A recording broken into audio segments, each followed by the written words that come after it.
Comment créer un site web d'abonnement gratuit? Paid Membership Pro. Pour créer un site d'abonnement gratuit, utilisez un plugin appelé Paid Membership Pro. Paid Membership Pro est très simple et facile à utiliser. La version gratuite de ce plugin vous donne les bases de la création d'un site web d'abonnement. La version pro ou payante de Paid Membership Pro coûte $300 par an. Cependant, si je fais défiler vers le bas, alors vous pouvez voir que la version pro ou payante fournit beaucoup de fonctionnalités supplémentaires qui peuvent faciliter la gestion d'un site web d'abonnement et rendre votre site web plus professionnel. Par exemple, des confirmations supplémentaires par email, des connexions sociales, la possibilité pour les membres d'annuler leur abonnement et la gestion des membres, qui vous permet d'ajouter des membres manuellement. Toutefois, avant de payer pour la version pro ou payante de Paid Membership Pro, examinez ou révisez Ultimate Membership Pro. Le coût d'Ultimate Membership Pro, selon la période de l'année où vous l'achetez, se situe entre $30 et $60. Il ne s'agit pas d'un coût annuel. Il ne s'agit pas d'un coût mensuel. Il s'agit d'un coût unique, à vie. Cependant, le vendeur d'Ultimate Membership Pro fournit une certaine assistance, mais le créateur d'Ultimate Membership Pro ne fournit aucune assistance. De plus, certains des identifiants sociaux de Ultimate Membership Pro ne fonctionnent pas. Paid Membership Pro est très simple et facile à utiliser. Comme vous le voyez ici, Paid Membership Pro n'a pas été traduit en coréen, hindi ou polonais. Mais ce plugin est si facile à utiliser que la plupart des utilisateurs ne devraient pas avoir de problème avec la version gratuite. Cependant, ce plugin a été traduit en français, allemand, espagnol, italien, portugais, chinois et russe. Pour installer Paid Membership Pro à partir du dépôt de WordPress, vous devez utiliser le texte anglais. Par conséquent, je vais installer Paid Membership Pro en anglais, et s'il existe une version traduite dans votre langue, je vais utiliser la version traduite pour la démonstration. Je ne vais pas entrer dans les détails de l'installation et de l'activation d'un plugin car je sais que vous savez déjà comment faire.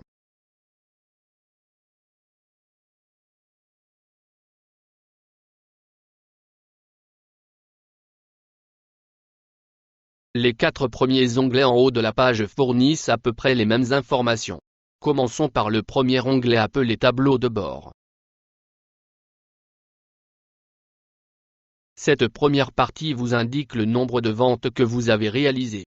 D'abord par jour, puis par mois, puis par année, et enfin le montant total de l'argent que vous avez gagné. Cette partie vous indique le nombre de nouveaux abonnés que vous avez. D'abord par jour, puis par mois, puis par année, et enfin le nombre total d'abonnés. Cette partie est un résumé de vos abonnés. Par exemple, quel type d'adhésion ils ont, s'ils sont membres actuels et si leur adhésion a expiré. Cette partie est un résumé des commandes. Une commande est constituée de personnes qui se sont abonnées par courrier, donc par paiement en espèces ou par envoi d'un chèque. Maintenant en haut, passons à l'onglet suivant appelé Membres. Cette page vous donne des informations sur les membres, comme les nouveaux membres, les membres qui ont annulé leur abonnement, les membres dont l'abonnement a expiré et les anciens membres. Maintenant, en haut, passons à l'onglet suivant appelé Commandes. Cette page vous indique combien de membres ont payé par courrier. Donc, ont payé en espèces, par mandat ou par chèque. Maintenant en haut, passons à l'onglet suivant appelé Rapport. La première partie vous indique le nombre de visiteurs de votre site, le nombre de pages ou d'articles consultés et le nombre d'abonnés ou de membres connectés. Les deux parties suivantes ne sont qu'un examen des informations contenues dans le tableau de bord. Maintenant, en haut, passons à l'onglet suivant appelé Paramètres. Cette page, qui est la page des paramètres, est celle où vous commencez à créer les abonnements. Allez en bas, et cliquez sur l'icône bleue appelée Créer un niveau de membre. Sur cette page, nous créons un niveau d'adhésion, qui fixera les coûts qu'un membre devra payer pour consulter certaines parties du site web. La première chose à faire est de donner un nom à ce nouveau niveau d'adhésion. Je l'appellerai membre d'or. Ensuite, le champ de description est destiné à nous aider à nous souvenir des détails concernant cette adhésion. les clients ne verront pas ces informations. Je vais taper « L'adhésion hors coût de 20 $ par mois ».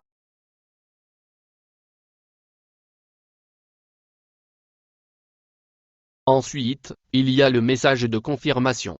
Ce message est ce que le client verra après s'être inscrit et avoir payé pour une adhésion. Je vais taper « Bienvenue sur mon site web ».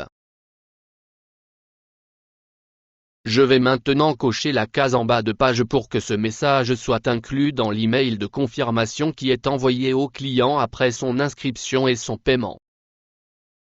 Ensuite, je vais fixer le prix de départ de l'abonnement à 20 $. Je vais maintenant cocher la case de l'abonnement récurrent. Si je ne coche pas cette case, cela indique au plus jeune que ce niveau de membre est un paiement unique, et que le client ne sera pas facturé pour un montant d'abonnement mensuel ou annuel. Maintenant, je vais fixer le prix mensuel que le client paiera à 20 $ par mois. Le nombre total de mois que durera l'abonnement avant de prendre fin sera de 12 mois. Si je mets un 0, le client sera facturé jusqu'à ce qu'il annule l'abonnement. Ensuite, il y a l'essai personnalisé. Cela crée une période d'essai. Ainsi, vous permettez au client de tester ou d'essayer le site web avant qu'il ne décide de payer un abonnement complet. Je laisserai le client payer 5 $ les 2 premiers mois, puis il devra payer 20 $ par mois par la suite. Cependant, je ne veux pas de période d'essai, je vais donc laisser ce champ vide et décocher la case.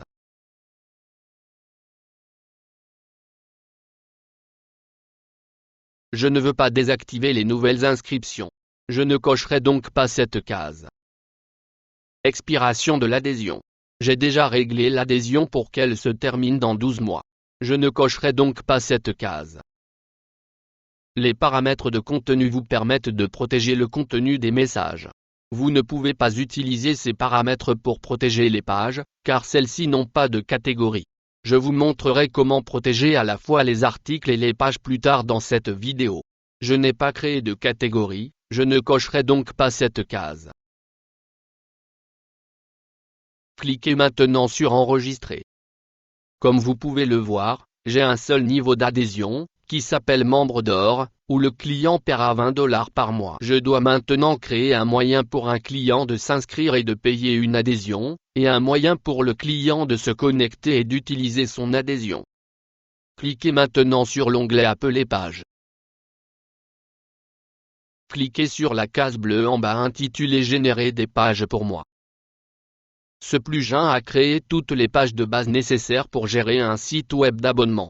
Si je fais défiler la page, vous verrez qu'une page de compte, une page d'information sur la facturation, une page d'annulation par le client, une page de paiement ou d'enregistrement, une page de confirmation par email, une page de facturation au client, une page de niveau d'adhésion, une page de connexion et une page de modification du profil du membre ont toutes été créées. Si vous allez dans toutes les pages et que vous faites défiler la page, vous verrez que toutes les pages d'un site web d'abonnement ont été créées. Voyons maintenant l'une des pages.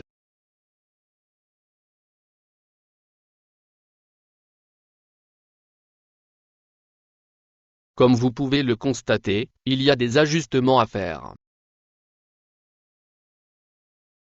Je vais cliquer sur Modifier, et ensuite je vais m'assurer que je suis dans les paramètres du thème. Maintenant je vais cliquer sur Pas de barre latérale, et pleine largeur contenu. Cliquez maintenant sur Mettre à jour et afficher la page. Je pense que c'est mieux que ce à quoi ça ressemblait avant. Vous devrez procéder à des ajustements sur toutes les pages. Vous pouvez également utiliser le shortcode pour créer une page ou un article personnalisé. Pour obtenir le shortcode, cliquez sur Éditer pour une des pages. Maintenant, copiez le shortcode en haut.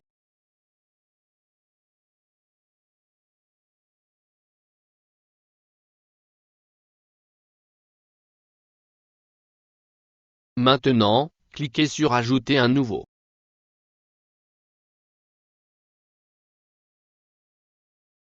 Sélectionnez tous les paramètres que vous souhaitez définir pour cette nouvelle page.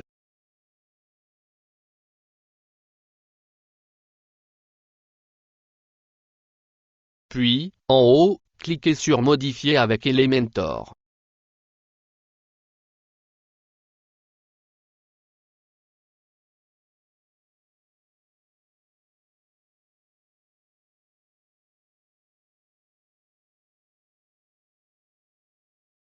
Puis collez le shortcode et cliquez sur Appliquer.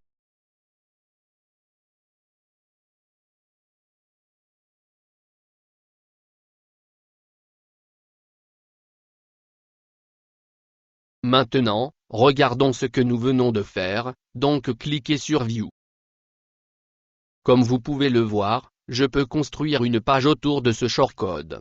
Maintenant retournons aux paramètres du plugin.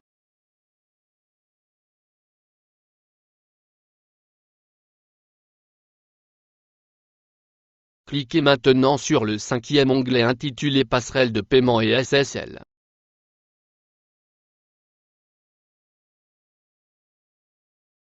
Si nous cliquons sur la passerelle de paiement, une liste des passerelles de paiement que nous pouvons utiliser s'affichera. Les deux passerelles de paiement les plus faciles à mettre en place sont Stripe et PayPal Express. Le créateur du plugin recommande de ne pas utiliser PayPal standard. Par conséquent, pour cette démonstration, je vais utiliser Stripe. Je vais garder la passerelle de paiement en mode test, qui est appelée Sandbox. Si j'ai créé un compte Stripe, je dois cliquer sur l'icône bleue intitulée Connect with Stripe, ce qui devrait automatiquement configurer l'API. Tout le reste, je ne le changerai pas et laisserai les valeurs par défaut.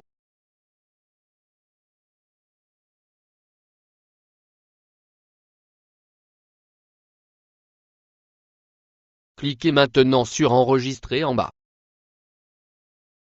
Maintenant, revenons à l'onglet des niveaux. Comme vous pouvez le voir, le niveau de membre est en rouge. Cela signifie qu'il y a un problème avec le niveau de membre que nous avons créé. Nous devons donc retourner à l'onglet des niveaux de membres et faire des corrections. Cliquez maintenant sur Modifier.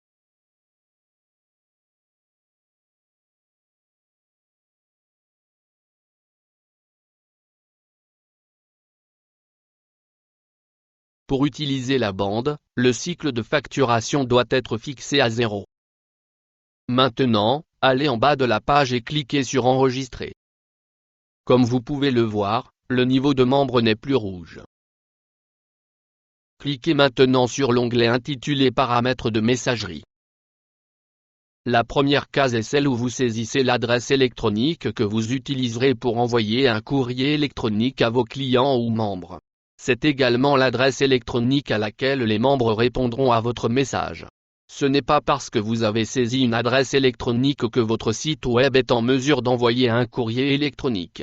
Je ne passerai pas en revue les emails dans cette vidéo, mais n'oubliez pas que votre site web doit pouvoir envoyer un email. Dans le champ suivant, saisissez le nom de votre site web afin que les membres sachent qui leur envoie l'email. Si vous ne cochez pas cette partie, tous les emails provenant de votre site web utiliseront cette adresse email. Si vous cochez cette case, votre site web utilisera cette adresse électronique uniquement pour les membres ou les abonnés. Ainsi, si vous n'êtes pas un membre ou un abonné, ils recevront une adresse électronique différente. Je cocherai cette case pour m'assurer que seuls les membres ou les abonnés reçoivent les emails relatifs à leur abonnement. De plus, si je reçois un courriel, cela me permettra de savoir que le courriel provient d'un abonné payant et non d'un abonné non payant. En bas de l'écran, cliquez sur Enregistrer tous les paramètres.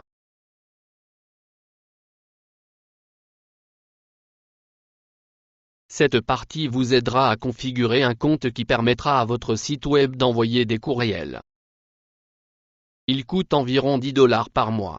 Je laisserai un lien vers ce site dans la description ci-dessous. Le service de messagerie Amazon est gratuit, mais pour certains, il peut être difficile à mettre en place. Allez en haut de la page et cliquez sur l'onglet Modèle d'email. Cette page vous permet de personnaliser tous les emails que le plugin envoie à votre membre. Par exemple, si je clique sur Email template, je verrai une liste de tous les emails que ce plugin enverra aux membres. Je peux personnaliser ou modifier chacun d'eux. Je vais en choisir un au hasard. Comme vous pouvez le voir, je peux maintenant modifier ces emails. Si je fais défiler vers le bas, je verrai une liste de tous les shortcodes que je peux ajouter à l'email pour rendre l'email plus personnel à chaque membre. Cependant, puisque le travail est déjà fait, je vais tout laisser tel quel, par défaut. Maintenant, allez en haut et cliquez sur l'onglet Avancé. Je veux mettre un crochet dans ces deux cases. Cela permettra de masquer le tableau de bord de WordPress et de cacher la barre d'outils de WordPress aux membres. Mon site web aura ainsi un aspect plus professionnel. Il s'agit de messages par défaut pour les personnes qui ne sont pas membres et qui n'ont pas payé d'abonnement. Vous pouvez personnaliser ces messages, mais je vais les laisser tels quels. Cette partie indique qu'il faut afficher uniquement les personnes qui ont payé les pages ou les articles du site web et bloquer tous les autres. Je vais mettre cela sur oui. Celui-ci est uniquement destiné aux messages. Il ne fonctionne pas sur les pages. Si cette option est réglée sur oui, les non-membres ne verront qu'une petite partie de l'article. Si les non-membres veulent en voir ou en lire plus, ils devront payer un abonnement. Cela vous obligera également à créer un extrait pour chaque article. Cette vidéo n'est pas un tutoriel WordPress. Par conséquent, je ne montrerai pas comment créer un extrait pour chaque article. Puisque je n'ai rien écrit, je vais laisser ce point comme nom.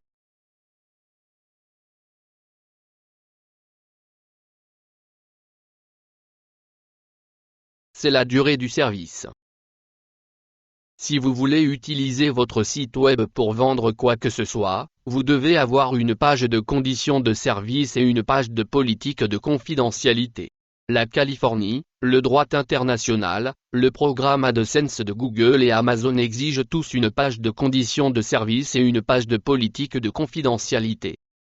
Il suffit d'aller sur le site web de quelqu'un et de copier sa page de conditions de service et sa page de politique de confidentialité. Ou bien, aller sur mon site web et copier mes conditions d'utilisation et ma politique de confidentialité. Je laisserai un lien dans la description ci-dessous vers la page des conditions de service et la page des règles de confidentialité de mon site web. N'oubliez pas que Google Translate traduira ces pages dans votre langue. Cette partie est reCAPTCHA. Si vous voulez savoir comment installer reCAPTCHA sur un site web, cliquez sur le petit cercle blanc en haut. Vous verrez un lien vers ma vidéo sur la façon d'installer reCAPTCHA sur un site web. reCAPTCHA est très facile et simple à configurer et à installer. reCAPTCHA protège votre site web contre les fausses connexions et les fausses inscriptions. Je laisserai les deux suivants par défaut.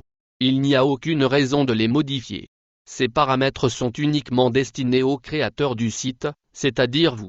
En gros, cela signifie que lorsque vous effectuez des modifications, le plugin vous prévient s'il y a un problème avec les modifications que vous effectuez. De plus, une fois par semaine, le site web vous enverra des informations sur les ventes et d'autres notifications. La suivante vous permet de masquer les publicités. Ce serait bien, mais comme vous pouvez le voir, vous devez utiliser un certain codage. Ainsi, la version gratuite de Paid Membership Pro n'est pas complètement gratuite. Puisque je ne veux pas m'occuper du codage, je vais simplement laisser cette option par défaut, c'est-à-dire, non, ne pas cacher les publicités. Cette partie indique que lorsque vous supprimez Paid Membership Pro, vous pouvez demander au plugin de supprimer toutes les données relatives à Paid Membership Pro. Cliquez maintenant sur Enregistrer les paramètres. Nous n'avons pas terminé. Nous devons encore configurer le menu pour que les clients puissent s'inscrire, payer et se connecter. Cependant, avant de faire cela, revenez en haut et cliquez sur Add ONS. Ce sont toutes les fonctionnalités supplémentaires que vous pouvez ajouter pour faire fonctionner votre site web d'adhésion. Certaines sont gratuites et d'autres payantes. Cliquez maintenant sur Licence.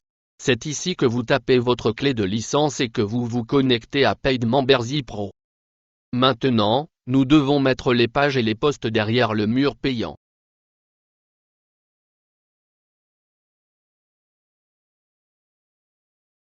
Allez à tous les messages.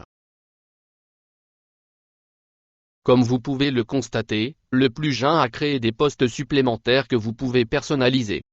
Je vais cliquer sur Modifier pour vous montrer à quoi cela ressemble. Pour placer un article derrière le paywall, assurez-vous d'être dans les paramètres. Ensuite, allez en bas de la page, là où il est indiqué qu'il faut être membre. S'il y avait plus de niveaux de membres créés, vous auriez plus d'options. Si vous cochez la case membre d'or, cet article sera placé derrière le paywall et seuls les membres d'or pourront le lire ou le consulter. Maintenant, revenons en arrière et plaçons un article et une page au hasard derrière le paywall.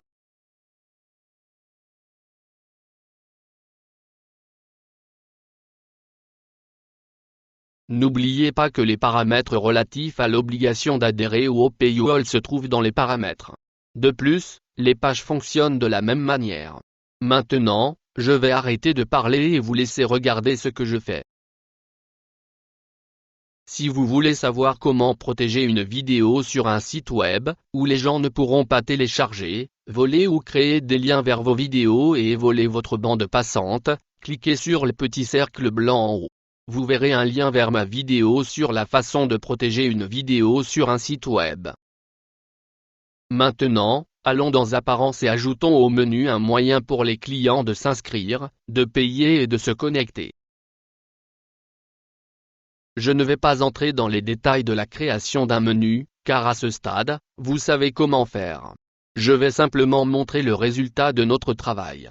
Comme vous pouvez le voir, je mets à jour le menu en ajoutant la connexion, les niveaux d'adhésion et la caisse d'adhésion au menu.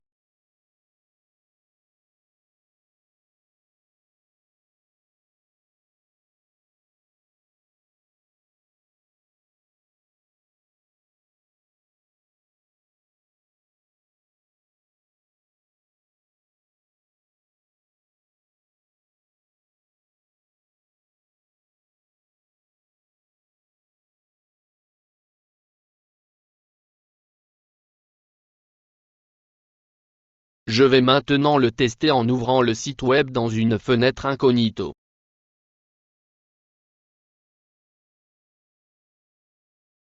Si je clique sur l'une des pages ou l'un des messages qui se trouvent derrière le paywall, le client verra un message lui demandant de se connecter ou de s'inscrire. Lorsque je clique sur le bouton de paiement de l'adhésion, le système affiche l'endroit où le client peut payer son adhésion et le montant de celle-ci.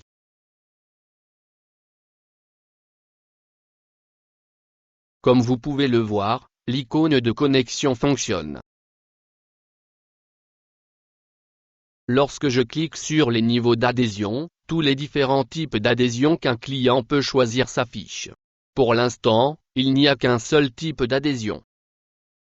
Toutes ces nouvelles pages doivent être mises en forme afin de leur donner un aspect plus professionnel. Lorsque je clique sur Sélectionner, le client est dirigé vers la page de paiement de l'adhésion. Si vous aimez cette vidéo, abonnez-vous, afin que YouTube la montre à un plus grand nombre de personnes.